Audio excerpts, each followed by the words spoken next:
30 लाख नौकरी केंद्र में खत्म कर दी, तो हरियाणा में भी 2 लाख पद समाप्त कर दिए या कच्चों में परिवर्तित कर दिए।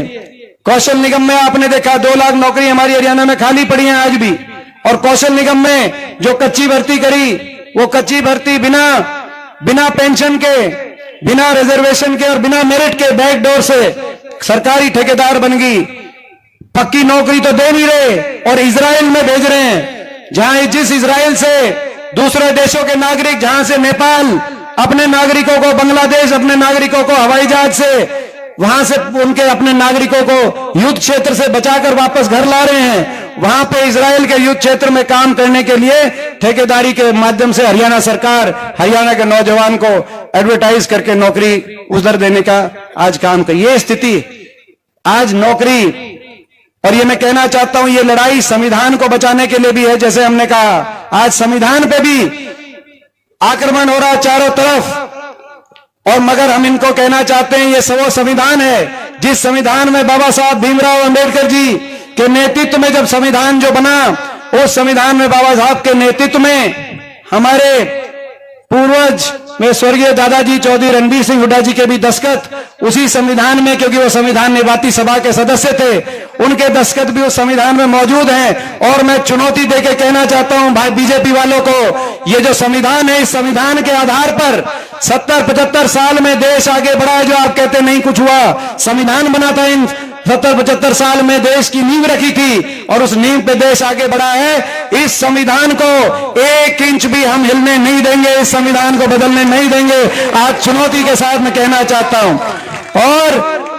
और यही बात है, यही कारण है जो अभी कहा जय उदय भान जी ने, कल हमारा जब घोषणा पत्र आया तो उस घोषणा पत्र में आया कि संविधान के साथ छेड़छाड़ नहीं होने देंगे और 30 लाख पक्की सरकारी नौकरी पूरे आरक्षण के प्रावधानों के साथ केंद्र सरकार में कांग्रेस की सरकार आते ही हम नौकरी निकालने का काम करेंगे। तो हरियाणा में भी ये जो 2-2.5 लाख पद समाप्त कर दिए इन्होंने, जिस दिन आपकी सरकार हरियाणा में बनेगी तो इन 2-2.5 लाख पदों को तुरंत पक्की भर्ती, समयबद्ध और पारदर्शी पक्की भर्ती हरियाणा में भी इन 2.5 लाख पदों को हरियाणा के नौजवान को दिलवाने का हम काम करेंगे।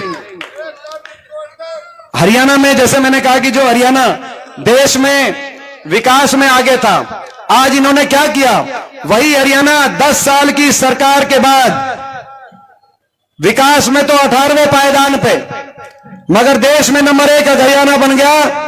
तो आज देश में बेरोजगारी में देश में नंबर 1 हरियाणा। दिल्ली के 3 तरफ बसा हरियाणा, जहां सबसे ज्यादा रोजगार होना चाहिए, वहां हर घर में एक पढ़ा लिखा नौजवान, बेरोजगारों की कतार में बेरोजगारों की फौज खड़ी कर दी हरियाणा में। मैं पूछना चाहता हूं आपसे, आज हरियाणा बेरोजगारी में देश में नंबर 1 बना है, तो उसका दर्द हर घर में हो रहा है कि नहीं हो रहा? मैं आपसे पूछना चाहता हूं अपनी, आज आप सामने बैठे हो, आज बेरोजगारी में देश में नंबर 1 हरियाणा बन गया। ऐसी स्थिति आ गई कि बेरोजगारी की चौराहे पे हरियाणा के नौजवान को, पढ़े लिखे नौजवान को खड़ा कर दिया।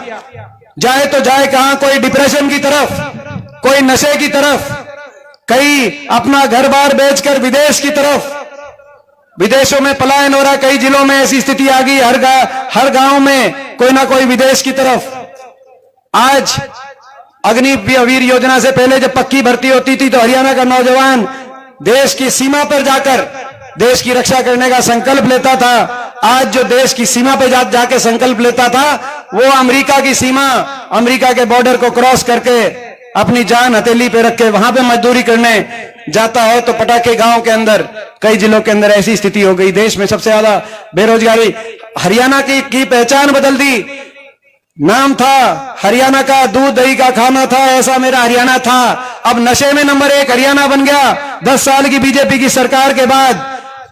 अब पंजाब से भी ज्यादा नशे के मामले आज हरियाणा के अंदर आ गए। आज ऐसी स्थिति आपने बना दी हरियाणा